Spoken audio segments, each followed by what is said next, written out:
Okay, welcome to another short video on macroeconomics. This time we're looking at the self-regulating model and its critics.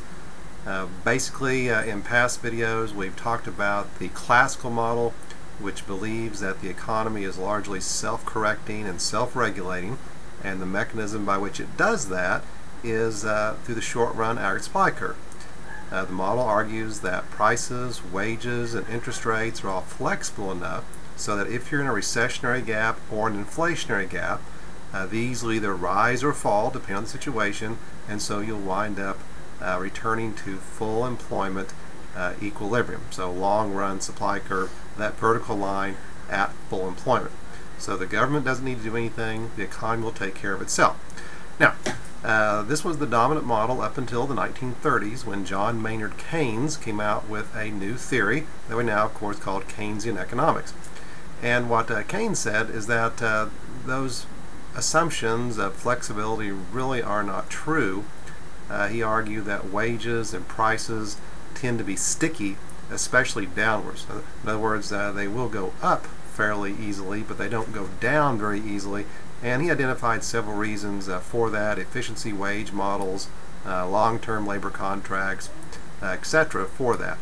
He also argued that interest rates are not as important to savings as the classicalists thought.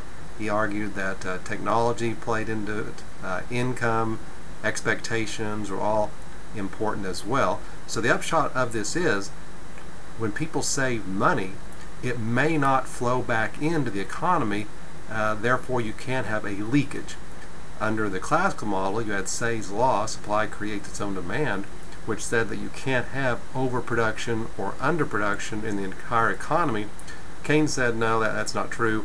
You can have general overproduction, underproduction, because savings and investment may not balance out. Alright, so what Keynes then is came with another model. So instead of using aggregate supply, aggregate demand, he came up with another model called the simple Keynesian model, or the Keynesian framework, that focused on total expenditure and its relation to total production.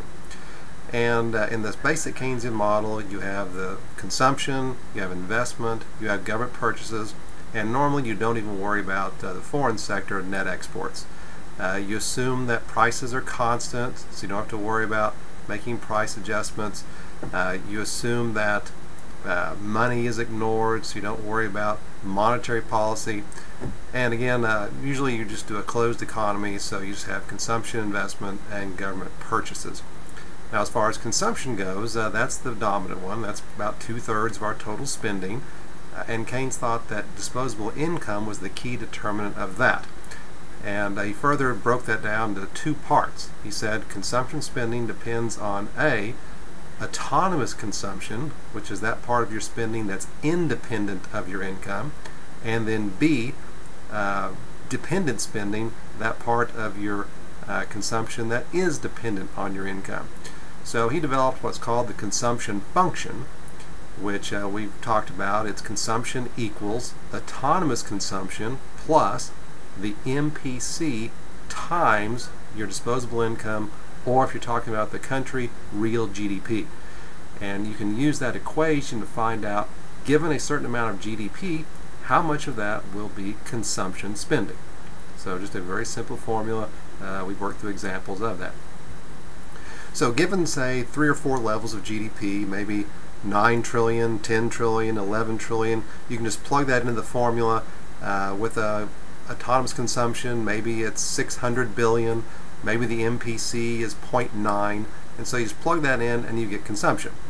Then you simply are told what investment is. Maybe it's 500 billion, so it's a constant, 55555, and then government purchases, also considered a constant, whatever that might be, 900, 900, 900. You add those up and you get total expenditure. So given this much GDP produced, spending will be this much, the total of those three items: consumption, investment, government purchases. So it's really that simple. You build a table and you can see, given certain production, this is how much that will be spent. And given that, you can have three possibilities.